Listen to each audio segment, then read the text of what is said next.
प्रदर्शन कर रहे हैं, लेकिन पटना पुलिस प्रशासन पूरी तरह से तैयार है, मुस्तैद है, कटिबद्ध है कि हम लोग हर हाल में कानून व्यवस्था को भंग नहीं होने देंगे और कानून व्यवस्था को बनाए रखेंगे।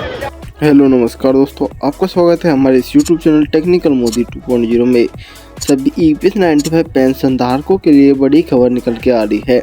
यदि आप एक EPS 95 पेंशन धारक है तो यह जानकारी आपके लिए बड़ी महत्वपूर्ण जानकारी होने वाली है, तो हमारे साथ बने रहिए इस वीडियो के अंत तक।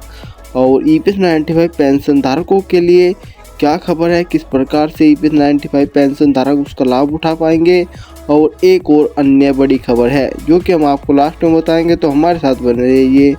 बात करें दोस्तों EPS 95 पेंशन धारकों की, और हाल ही में अशोक रावत जी जो कि EPS 95 पेंशन धारकों की तरफ से प्रधानमंत्री नरेंद्र मोदी जी से मिलने के लिए गए थे, और उन्होंने EPS 95 पेंशन धारकों की एक पूरी की पूरी फाइल पेश की, और जो कि उन्होंने कुछ उसमें जानकारी दी और कुछ सबूत भी पेश किए कि क्यों EPS 95 पेंशन धारकों की पेंशन बढ़ोतरी होनी चाहिए, और EPS 95 पेंशन धारक क्यों गुस्से में हैं और धरना प्रदर्शन कर रहे हैं, और इसके बारे में प्रधानमंत्री नरेंद्र मोदी जी ने भी अशोक रावत जी को कुछ बातचीत बताई।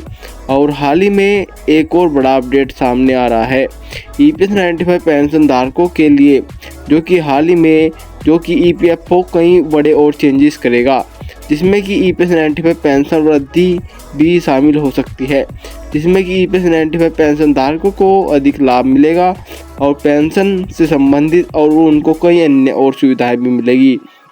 और EPS 95 पेंशन धारक जो कि अब असहज और धरना प्रदर्शन कर रहे हैं, उनको इस कार्य को करने की आवश्यकता नहीं है, क्योंकि प्रधानमंत्री नरेंद्र मोदी जी ने एक बार फिर से EPS 95 पेंशन बढ़ोतरी के बारे में आश्वासन दिया है कि सभी EPS 95 पेंशन धारकों की पेंशन वृद्धि होगी और उनकी सभी मांगों को सुना जाएगा। और EPS 95 पेंशन धारक जो भी अपनी पेंशन बढ़ोतरी के बारे में धरना प्रदर्शन कर रहे हैं, उनको यह करने की आवश्यकता नहीं है। और सभी EPS 95 पेंशन धारकों के लिए हम कई और बड़ी रणनीतियों पर काम कर रहे हैं, जिसमें कि उनकी पुरानी पेंशन और कई अन्य पेंशन और उनके जो DA और कई और चीज़ें भी शामिल है। और माननीय श्री हेमा मालिनी जी और अशोक रावत जी समेत कई EPS 95 पेंशन धारक प्रधानमंत्री नरेंद्र मोदी जी से मिलने के लिए गए थे, जो कि यह तीसरी बार मिलने के लिए गए थे, और जो कि पहले 2 बार फिर से गए थे तो उन्होंने EPS 95 पेंशन धारकों की पेंशन बढ़ोतरी का आश्वासन दिया था कि EPS 95 पेंशन बढ़ोतरी होगी, और फिर एक बार फिर से यह आश्वासन दिया है कि हम अपना कार्य सहज तरीके से कर रहे हैं और आपकी सभी मांगों को सुना जाएगा और आपकी सभी मांगों को पूरा भी किया जाएगा। और आप बढ़ते हैं अपनी दूसरी बड़ी खबर की तरफ। यह खबर पूरे देश भर से निकल के आ रही है। रेलवे ALP वैकेंसी, जो कि आपको पता ही है, हाल ही में रेलवे ने अपनी ALP रोको पायलट वैकेंसी को लॉन्च किया था, जिसमें कि करीब 5600 पद हैं, और जो कि उसको लेकर देश में कई बड़े आंदोलन चल रहे हैं।